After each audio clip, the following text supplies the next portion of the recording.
Now, well, a lot of people are arguing, but wait, Chris, it's the pills. It's the pills. The pills are toxic.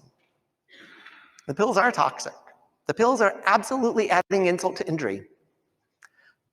But this longitudinal study of over 5,000 children tells a different story. Followed the kids from birth to age 24. Those with the highest levels of insulin resistance, beginning at age 9, were 5 times more likely, that's 500% more likely to have a psychosis at risk mental state, and 3 times more likely to already be diagnosed with a psychotic disorder. That means bipolar disorder and schizophrenia. So the metabolic problem comes first, and then the mental problem comes next in some people, not all people. Children who gained the most weight around the time of puberty were 4 times more likely to develop clinical depression. I am here to try to integrate the mental health field and the metabolic health field. Both have something to learn from this theory. I am arguing that mental health and metabolic health are one and the same, and they are in a feedback cycle with each other. When we think about mental, we think about neurotransmitters, stress, adverse childhood events, trauma, loneliness. Those are mental things. Those are in your head. When we think about metabolic, well, that's just diet and exercise. If everybody follows the right diet, debate amongst yourselves about what the right diet is, low carb, keto, carnivore, vegan, whatever. If people follow the right diet and they exercise, they're not going to have a metabolic problem. Well, neither one's quite so simple, because we know that genetics and epigenetics can play a role, hormones can play a role, inflammation, sleep, gut microbiome can play a role. And what I'm here to argue is that adverse childhood events can cause obesity and heart attacks, and that diet and exercise can cause the brain to malfunction in ways that we end up labeling mental illness. So I'm saying metabolism, metabolic. What is metabolism?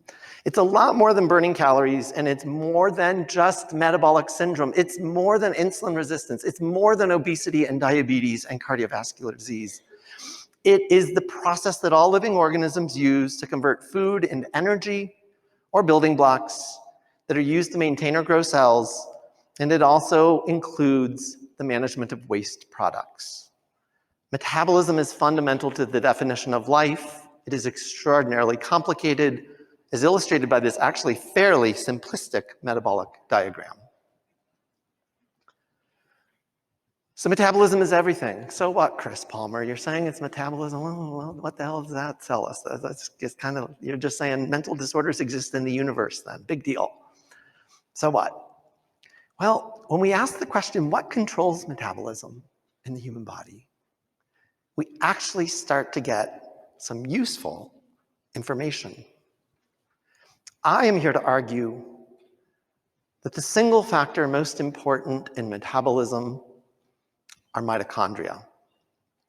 Most people know mitochondria is the powerhouse of the cell, but I'm here to tell you they are so much more than that.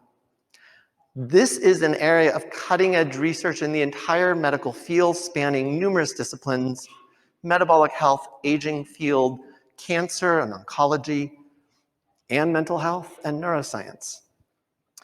They are critical players in metabolism. There are hundreds or thousands of them in each cell. They are highly dynamic. They are not just little stationary powerhouses. They are moving around cells, fusing with each other, budding off from each other. And in fact, when you do a deep dive into the science of mitochondria, they are the unifying link of all of the risk factors that we know about mental illness. They play a direct role in the production and regulation of key neurotransmitters like dopamine, serotonin, GABA, and glutamate. They play a powerful role in epigenetics, and that means the expression of genes in the cell nucleus. They play an instrumental role in the production of some key hormones such as cortisol, testosterone, estrogen, and progesterone. They are affected by and or affect Sleep, drugs and alcohol, trauma, stress, adverse childhood events, exercise, diet, gut microbiome, inflammation. Mitochondria are sensors of our environment, and they respond to our environment. And that includes diet, absolutely, but it includes sleep and stress, psychological stress. So what causes mental illness? I am here to argue that mental disorders are in fact metabolic, are due to metabolic and mitochondrial dysfunction or dysregulation. These mean slightly different things. This is the best, most accurate nutshell I could come up with. And again, I just want to iterate, this is nothing new. 1879. Diabetes is a disease that often shows itself in families in which insanity prevails. The 1930s to the 1960s, within 10 years of the discovery of the insulin molecule, we were injecting insulin into the mentally ill because scientists and psychiatrists knew about these connections then. And they desperately wanted to help the mentally ill, and they recognized they've got a metabolic problem. There's something to do with diabetes, and these mentally ill people, maybe they need more insulin. Abnormalities in lactate metabolism have been identified in people with bipolar disorder and schizophrenia since the 1940s. The mitochondrial theory of autism, 1985. All of those imaging studies that we're doing, PET scans, functional MRI, SPECT scans, what are they measuring? They're measuring brain metabolism. The mitochondrial theory of bipolar disorder, 2000.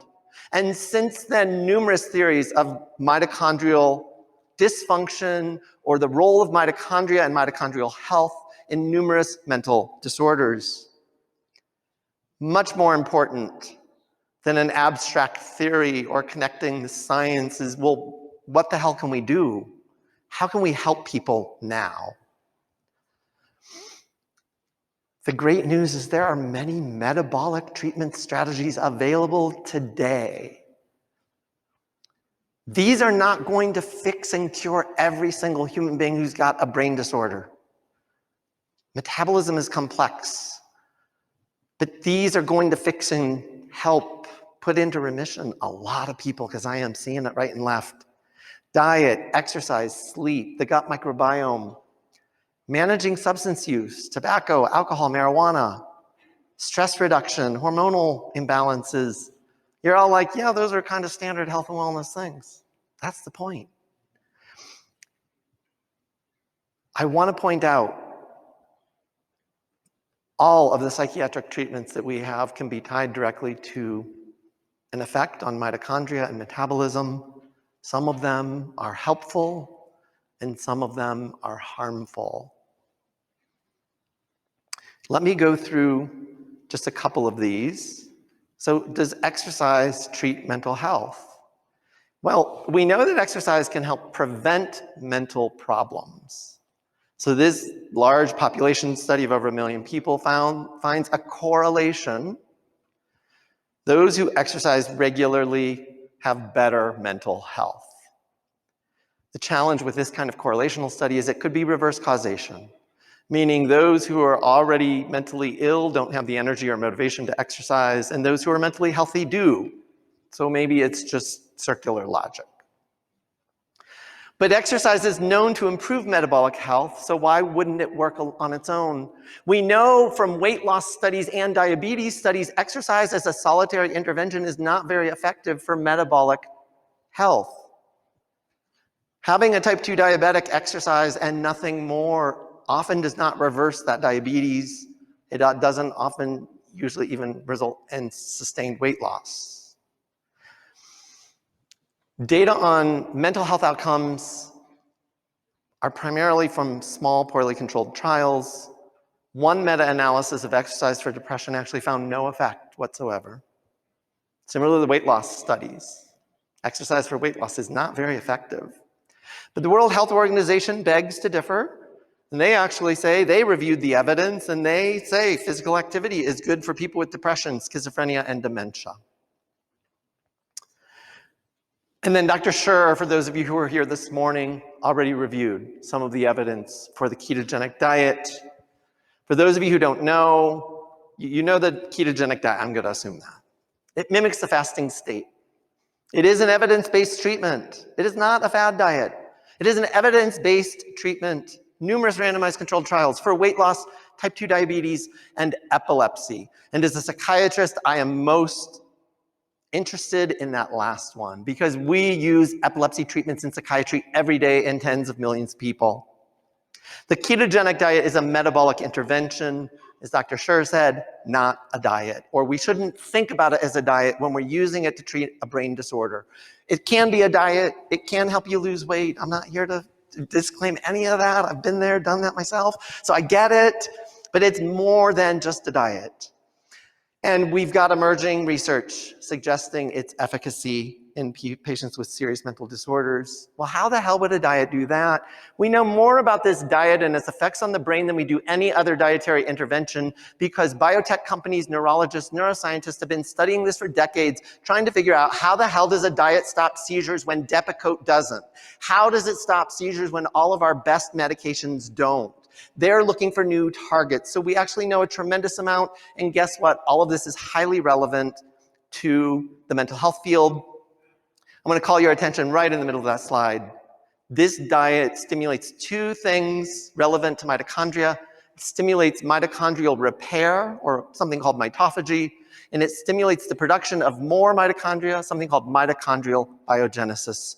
And I am arguing that it is those effects, more than the improvement in insulin signaling, more than the changes in neurotransmitters and calcium regulation and gut microbiome changes and everything else. I am arguing that the changes in mitochondrial function and health and density are the primary mechanism of action in healing people with brain disorders.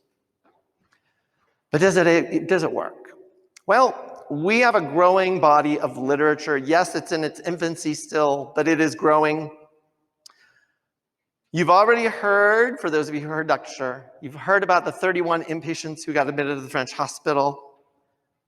Treatment-resistant bipolar disorder, depression, and schizophrenia, 64% were discharged on less medicine, 100% had improvement in symptoms, and 43% achieved remission. That doesn't happen with the best treatments that we have to offer. And in fact, these first two case reports that I list are patients who had schizophrenia for 20 years and 53 years. And they both achieved long-lasting remission of illness off antipsychotic medications using a ketogenic diet. So where do we go from here? There are numerous researchers advancing this field. This is not Chris Palmer's theory. Again, I'm collecting decades of neuroscience, metabolic research. Numerous researchers are still pursuing this. Due to generous philanthropy from the Bazooki family, we now have the Bazooki Brain Research Fund and the Metabolic Psychiatry Group. Dozens of neurologists, basic scientists, psychiatrists, mitochondrial and metabolism experts are collaborating. We have at least 5 controlled trials of the ketogenic diet for serious mental illness underway.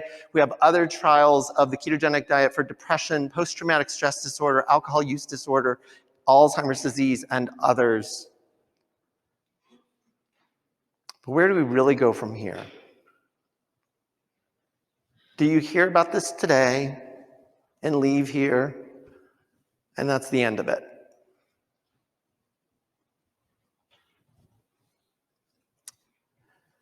So I will tell you, as a psychiatrist who has faced people with serious chronic mental illness for 27 years and talked to their family members and had people crying in my office, begging me for better treatments, willing to shock their brain with electricity in the desperate hope to get better, willing to get brain surgery in the desperate hope to get better. I am telling you, they need better answers, and they need to know about this research. And so I am calling on each and every one of you to please If you care about this, please get involved. We need a grassroots movement.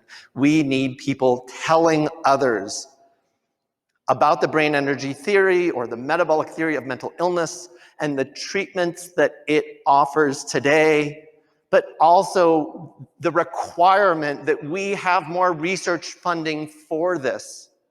Right now, mental health research gets 4% of the global research dollars. 4%.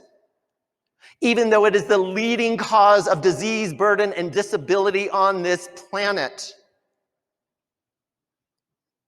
These people are blamed and stigmatized and shamed and just told, accept a second-class life. You don't deserve any better. You're just nothing. You're no one.